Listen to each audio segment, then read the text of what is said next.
တေလာတဲ့အချိန်မှာဆင်းရဲသားလောက်နဲ့ကိုတော့အများများတော့ဆေးကိုဖြန့်နေဆိုရင်ကြိုတဲကာကွယ်လောက်ပဲဖြန့်တာကုသဆေးတော့အများမဖြန့်ကြသေးဘူးအဲ့လိုအချိန်မှာစိန်ဆေးကိုမတုံးထားဘူးဆိုရင်ဘာဖြစ်နိုင်ခြေရှိလဲဆိုတော့အခုနပြရဒီမှာအခုနပြတဲ့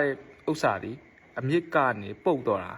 ရှင်ရဲကနေပုတ်တော့တာဖြစ်တဲ့အတွက် तू ကရှင်ရဲမှာနေတဲ့မှုကရှင်ရဲပုတ်တဲ့မှုကတက်တစ်မျိုးရှိတယ်ဒီသိပ္ပံခေါ်ပါရပါတော့ phytophthora လို့ခေါ်တယ်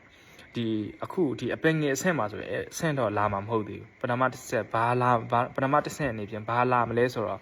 ခါကြီးတဲ့ပြဿနာလာမှာ rhizotonia များသောမြတ်သိကြတယ် rhizotonia ကိုဒါပေမဲ့ rhizotonia အပြင်မှာတခြားမှုမျိုးစိတ်တွေနဲ့ကပ်ပြီးတော့လာလိမ့်မယ် rhizotonia တစ်မျိုးလေးမှုစေးကိုဖြန့်မယ်ဆိုပျောက်လာမေးမယ်ဆိုမပျောက်သေးဘူး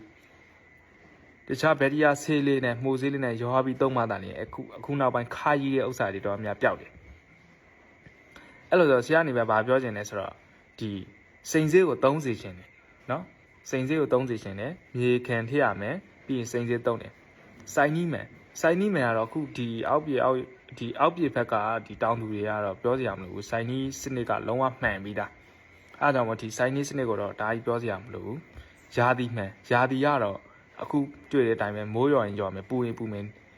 အဲ့လိုအချိန်မှာအခုနေပြန်းပြီးတော့အခုလောင်ပြီးတော့ဒီအမြစ်ကနေတဆင်ပေါ့နော်ငကိုရိုးမေးထိထားရဲ့ပင်နေဆိုရင်ကြွားသွားရဲ့ပင်နေအများကြီးပဲ